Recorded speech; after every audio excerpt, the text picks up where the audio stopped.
Shalem and welcome to Jerusalem Studio. The State of Israel is, of course, the only liberal democracy in the Middle East, which means that some of its problems are particular to its region, but others have to do with the nature of its democratic system. Many other democracies also find themselves in crisis, partly because they have to contend with totalitarian regimes. What are the challenges and do any solutions emerge in this regard? To discuss this question, we're joined by Dr. Fadi Essmaeel, who is a research fellow at the Institute for Counterterrorism at IDC Herzliya. Welcome. Thank you. I'd like also to welcome our TV7 analyst, Mr. Amir Oren, and Dr. Eran Lerman, who is the vice president of the Jerusalem Institute for Strategy and Security and a lecturer at Shalem College. Welcome. Mr. Oren, give us a broader explanation on this particular challenge. Well, only this week in Jerusalem, we were able to see a visual depiction of this problem when we had high-ranking representatives from democracies as well as from less democratic regime. And one could see side by side the Israeli state president and prime minister, along with the vice president of the United States, the president of the Russian Federation, the president of France, and many other dignitaries, each with his own peculiar form of government. Now, democracies have three different crises. One is their internal one. Can they form a stable government? We have seen in Israel that it's very difficult. And when they do, does the minority feel that it enjoys the same rights as members of the majority? How do democracies contend with other democracies? We have seen that the dream of the United Nations and of other alliances such as NATO, in practical terms, didn't turn out to be so positive. And of course, the question in your introduction, how do democracies confront totalitarian regimes? And the United States, for instance, says that Russia and China are its most dangerous adversaries, and in 10 years' time could turn out to be enemies and not only rivals. And we could see that Turkey, for instance, which ostensibly is a democracy, under President Erdogan, has some totalitarian features.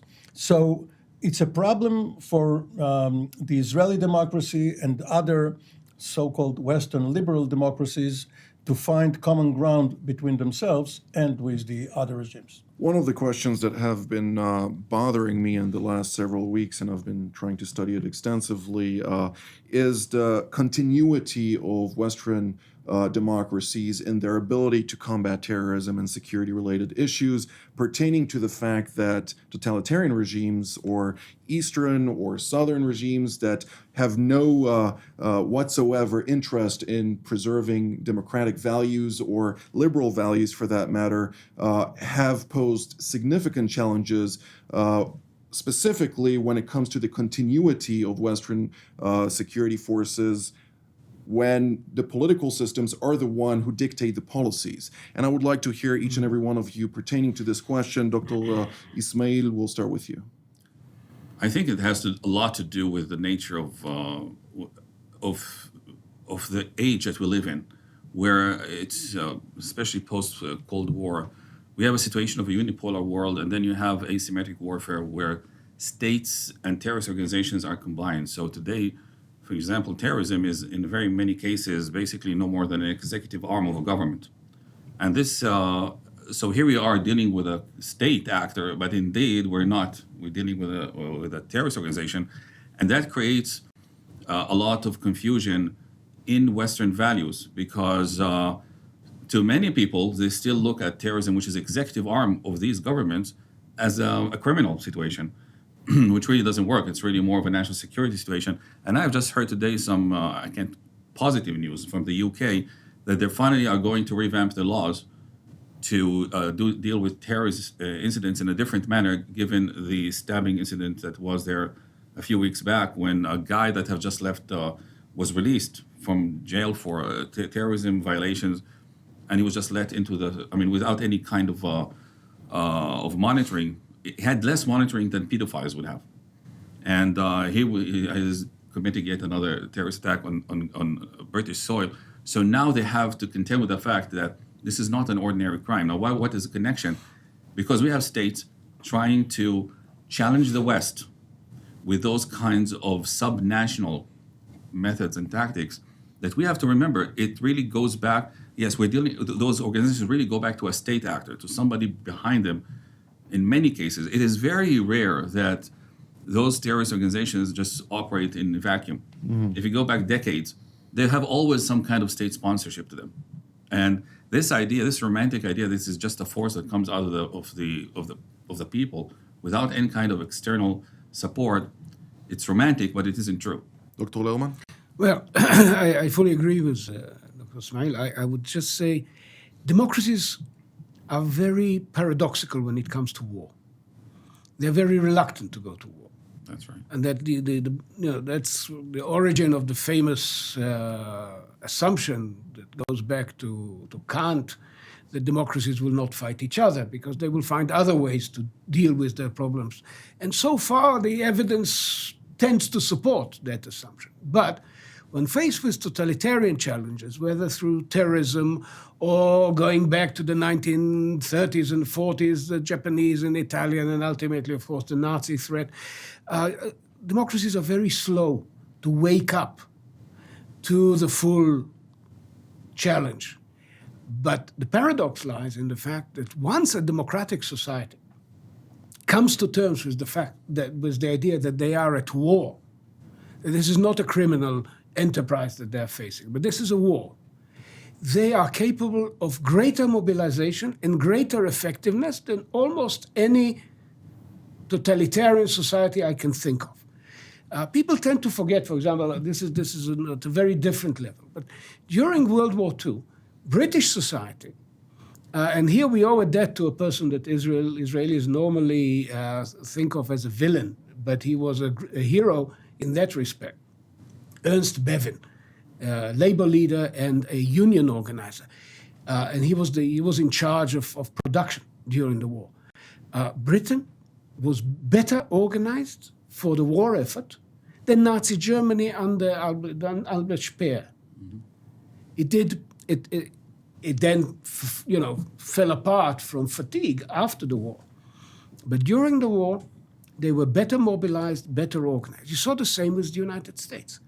It was asleep in the interwar period, but once provoked by the antecedent of 9/11, namely Pearl Harbor, they put 16 million people under arms, and in the process kept the Russians and the British and the Chinese provided with weapons. So the capacities of democracies to rise to the challenge are much greater because they are not hampered by the internal difficulties that any totalitarian regime faces, because nobody there trusts the other.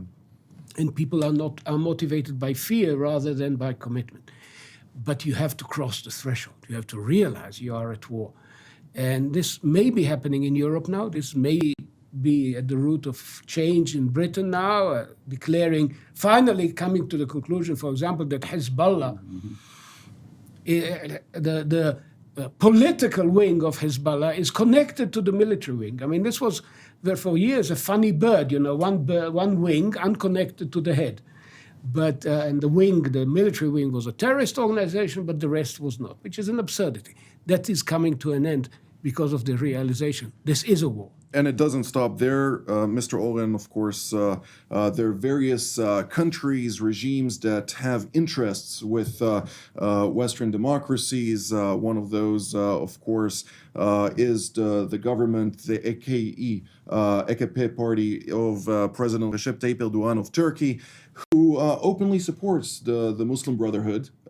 And not to forget that the Muslim Brotherhood has offshoots, whether it's the Islamist Hamas organization, an internationally recognized terror organization, Ansar Beit al-Maqdis before it became Wilayat Sina, that because of the deprivation of funds that it received from the Muslim Brotherhood, it shifted immediately to the Islamic State and received the funding to continue its armed struggle against the various regimes or countries in the region. We see the Islamic Republic of Iran with its arm, the RGC, which has a certain state metaphor, or I don't know how you want to define the RGC today, but it acts like a terrorist organization acts, just with the backing of the government, and it openly receives that backing. And yet, for some reason, Western democracies are unable to continue a cohesive approach towards those groups.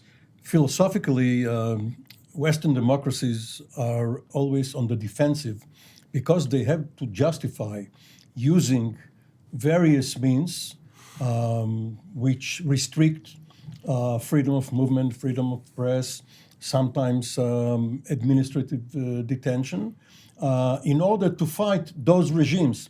So the liberals in the liberal democracies always come up with the question, are we going to be like them? We want to win over them also in the court of public opinion, in the war of ideas. So in order to become victorious, if we become like them, we have been defeated.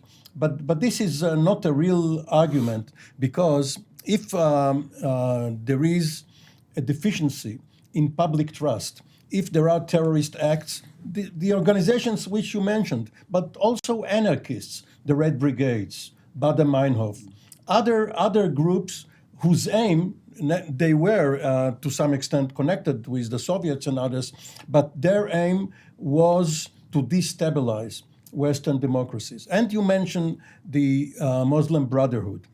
We saw the reaction of the Obama administration when Mohammad Morsi took over. This was supposed to be the result of a fair and free election. For the first time after President Mubarak was toppled, there was an election, a real election in Egypt, and Morsi won. But of course, he didn't intend to rule in a democratic way. And when he was toppled in his turn by the generals headed by Sisi, President Obama decried it. He said this is an undemocratic act, but it was not, or it was not any less democratic than the way the Muslim Brotherhood ruled. So yes, there is a fine line there. You don't want to cross it. You don't want to become a dictatorship yourself. We in Israel suffered from it at the very inception of the state. In 1948, 49, even later, Prime Minister Ben-Gurion had to battle the remnants of the underground, which sought to have a policy of their own and to provoke certain acts which the duly elected government did not want to follow. So he had, for a very short time, he had to undertake some iron measures in order to quell it. Not to forget that during the Obama years, there were corroborated reports about a direct link from the Muslim Brotherhood to the White House through some of his advisors and intermediaries that sympathized that course of action. But Dr. Essmaeel, to what degree should we be alarmed about the developments pertaining to the inability in the West and democracies all over the world, for that matter, to combat those phenomena? Actually, I'm more optimistic. I mean, I meet my colleagues from other countries every year through conferences and so on. For many people from many countries, including Arab countries and Muslim countries, that come here to Israel to talk about this disease that terrorism is. I'm actually kind of optimistic. The thing is, and I agree with Dr. Lerman here, democracies, like Winston Churchill said about the U.S., they always make the right choice after they exhausted everything else. But that's also true about Britain and about any democracy. Once that giant, that sleeping giant is awake, and I think it is really awake now. I think people are awake. I can feel it. As I said, speaking to my colleagues from other countries, they look different, they speak different. They realize that people are listening to them. ISIS had a lot to do with this. Some attacks that happened in Europe and elsewhere had something to do with it. We see also the funding of intelligence agencies, how it doubled and Yes, even of tripled course, in some countries. Of course. And all of this happens. I mean, there's many things we can talk about, but the bottom line is the general feeling is that people realize that you can go after terrorism, no matter who does it. But right now we're facing fundamentalist Islam as a main problem. That doesn't mean we're attacking Islam or attacking Muslims. People realize the difference. And they realize also that inside the Islamic world, there are many voices that despise this kind of terrorism, but they are afraid. All they need is a backup from the outside, like we did with communism. Now, I'm not saying that fundamentalist Islam and communism are the same thing, but there are some dynamics. We can't have the Green Revolution in Iran, which was a fantastic opportunity, and just let it wither and die. That was it. We should have said something. We see this everywhere. We have to project, like recently, we see in Iran, the streets are burning, and the regime thinking twice before using the full force they used in the Green Revolution, because they have a different tenant in 1600 Pennsylvania, which probably will not put up with those tactics. So it is very important that the Western world is understanding that what we have to do here is face an ideology and go very harsh against it, and separate from the people that it has been in. Also, at the beginning to understand that a lot of those organizations that operate now I have to be careful how I say that. Today, you can't call anybody terrorist, but there are terrorist arms inside Western governments. That's true. Absolutely. But you can't really name them now because you get in trouble legally speaking. But they exist. Now people are willing to listen to that. That just because you use the word Muslim doesn't mean that you really represent what they call the community. Islam is a giant with many communities. Who said that you can be representative of them? And for some reason, I can speak for the U.S. government.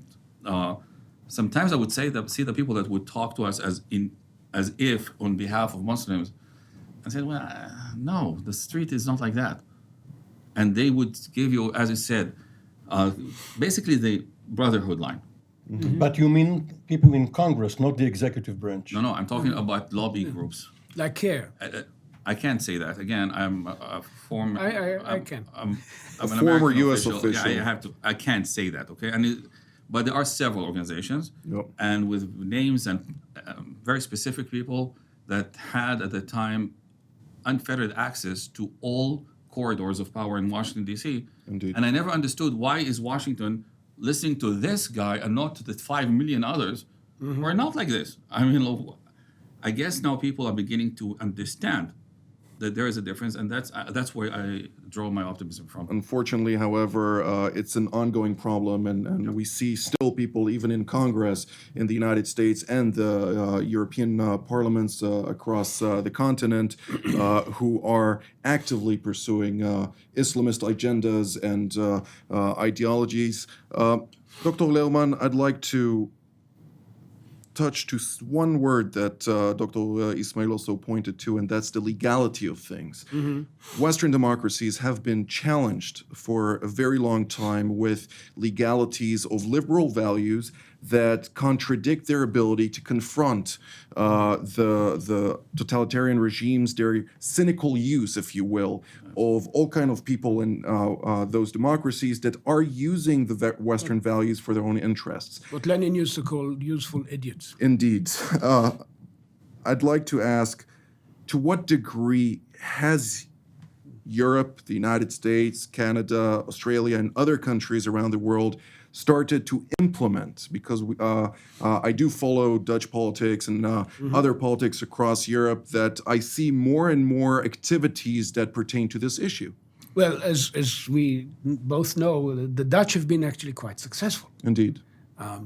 Dodging, since the death of Theo van Gogh, there's never been a major attack on Dutch soil, and not for nothing. I think the point is this. Even within the legal system, the question is, what kind of trust do you put in your intelligence services, in your security services, in your military, and give them enough leeway under some degree of discrete parliamentary observation, so they don't run wild. But do you trust them? The instinct a generation ago would have been not only not to trust them, but to marginalize them. We are moving into a world where the economy, the environment, legal issues, international cooperation, this is the future. Security is so 1950s. No longer. And one of the reasons is that the terrorist phenomena that we've seen in Europe, all these horrors in Bataclan and Barcelona, in Berlin, and Manchester, and so on, have awakened the political elite to the realization that unless they give credit and capabilities to the intelligence community and the security community, the politics of their countries would go to the populists who do not, and I totally agree, who do not distinguish between the bad Muslims and the communities, the normative communities. They will play into the hands of those politicians in Europe, and we all know the names and the characters, who would use the politics of persecution of all Muslims. And that would be a political disaster for these countries. And the alternative is not to stay within the safe, liberal, legal enclave as used to be.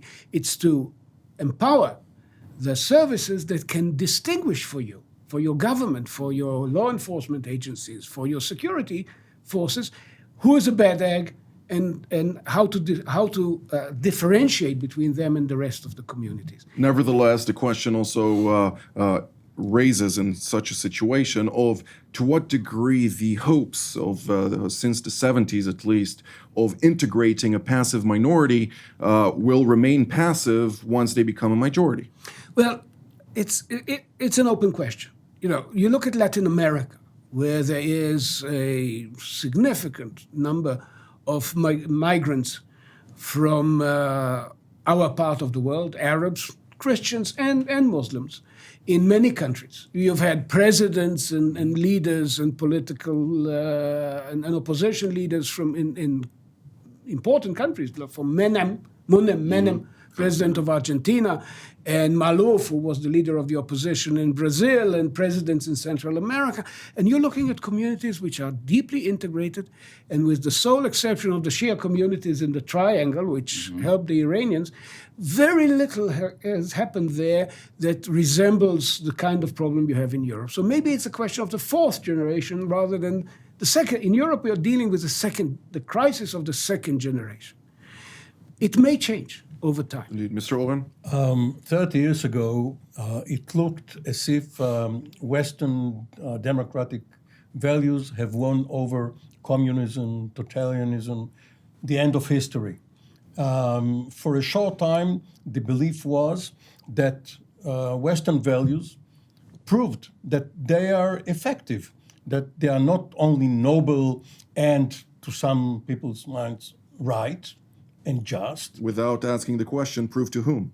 Of course, no, but it's all from the perspective of those Western democracies. But the demise of the Soviet Union showed ostensibly that this is a victory for values too, not only for American deterrence, but for values too. But there is a seesaw effect. And 10 years later, after Yeltsin, came Putin.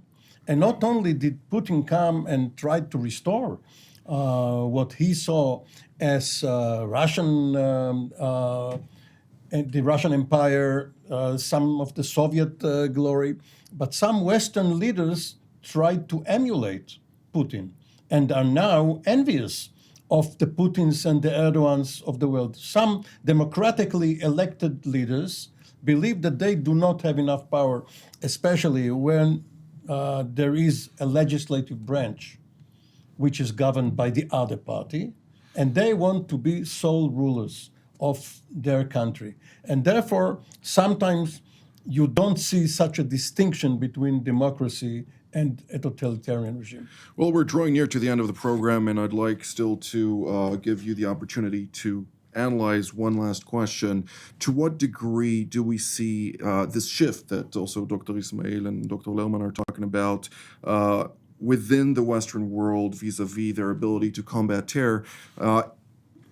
Also culminate into a certain degree of having the capacity to confront the state actors that back those terrorist regimes and those integrated actors from those countries that ultimately immigrate to other countries and use cynically the Western democracies for other countries' use?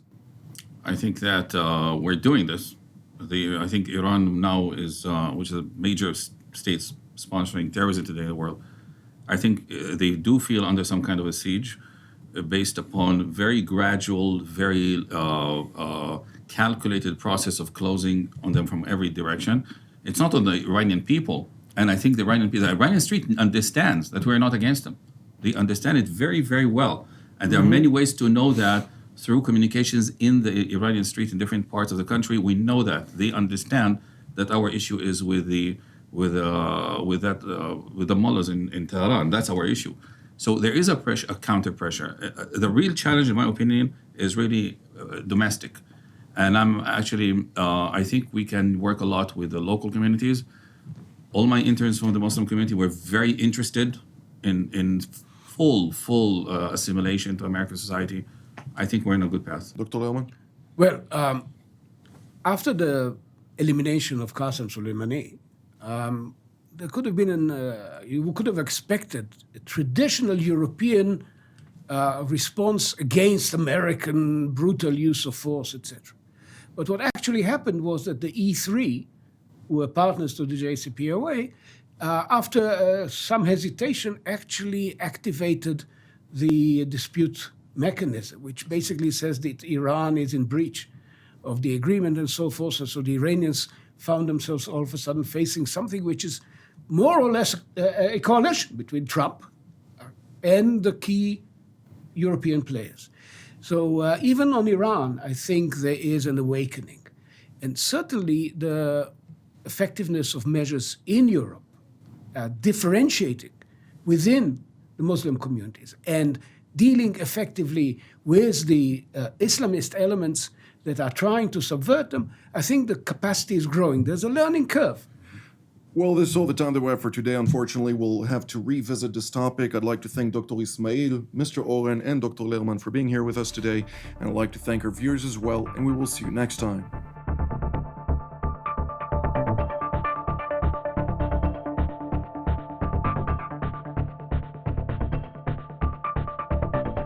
You just watched TV7 Jerusalem Studio.